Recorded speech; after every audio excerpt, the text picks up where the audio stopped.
Ça aurait été bien. Ça aurait été beau. Ça, pour sûr, ça aurait été une belle histoire. Pour sûr que j'aurais été heureuse. Avec lui, même le quotidien, il serait devenu extraordinaire. Que même mettre du sel dans la soupe, ça épicerait le quotidien qui serait comme toujours émoustillé par des petits riens qui feraient tout sous leurs airs de petits riens. Enfin, attention, peut-être que mon exemple, il est mal choisi parce que je parle d'épicer le quotidien et puis le sel dans la soupe.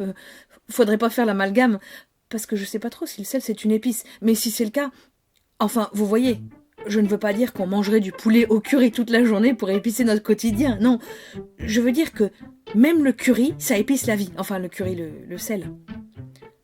Non, vraiment, je pense pas que le sel ce soit une épice. Peut-être bien un condiment. Quoique je connais pas bien la différence entre épice et condiment. Enfin bref, le poivre.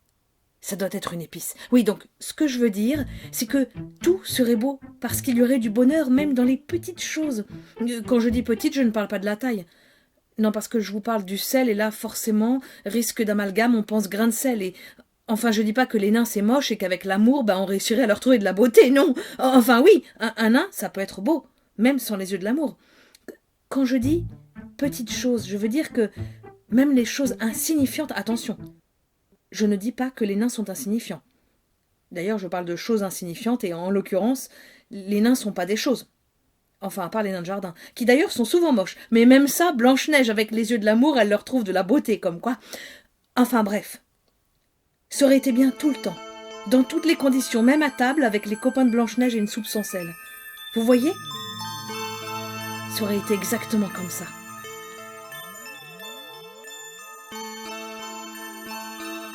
Ça s'est pas fait parce qu'il n'a pas voulu. Parce qu'il n'y croyait pas. Mais rien que de savoir que ça aurait pu, ça me colle des frissons. Juste savoir qu'il y avait le potentiel pour que ça arrive, ça suffit à me rendre heureuse. Ça aurait été bien, et c'est encore mieux que ça ne se soit pas fait. Parce qu'avec le potentiel, suffit de savoir qu'il y est pour tout rêver sans être déçu. Il n'a pas voulu, et grâce à ça, ça restera toujours aussi beau. C'est un truc qu'on peut pas m'enlever, parce qu'il n'y a que moi qui le sais. En somme, c'est comme s'il s'était sacrifié pour que ça reste toujours aussi beau. Il n'a pas voulu gâcher notre potentiel. Il est là, intact. Un potentiel à faire rêver des nuits entières.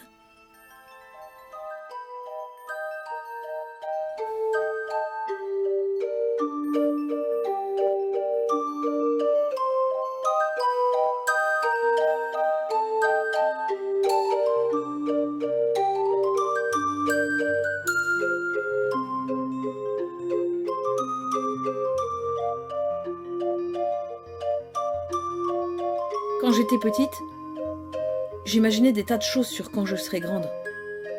J'imaginais que ça venait d'un coup, peut-être dans la nuit. Un matin, tu te réveilles et tu es grande. Enfin, encore avant, quand j'étais encore plus petite, je croyais qu'on était grand ou petit pour la vie. Je croyais que maman, elle avait toujours été grande et que moi, je serais toujours petite. C'était comme ça. Il y avait des grands qui faisaient des petits. Il y a deux choses qui m'ont fait douter. Ma rencontre avec un nain, qui était en fait une grande personne, et puis surtout la mort de ma grand-mère. Là, ça m'a mis la puce à l'oreille. Déjà, j'avais du mal à comprendre comment ma mère pouvait être la fille de ma grand-mère, vu qu'elles étaient toutes les deux des grandes personnes.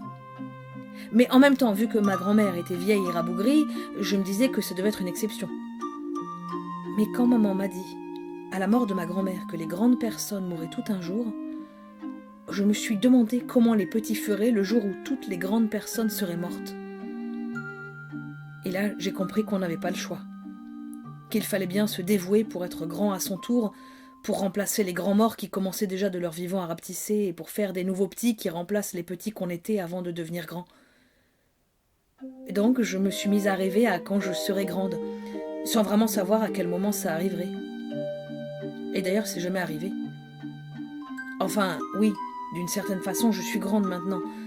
Mais il n'y a pas eu cet événement si soudain que j'attendais pour marquer mon passage chez les grands. J'ai grandi, et puis ensuite je vais vieillir, mais je n'arrive pas à trouver ce qui fait de moi une grande avec évidence, comme maman l'était dans mes yeux d'enfant. Peut-être qu'en fait on est grand qu'à travers le regard des petits.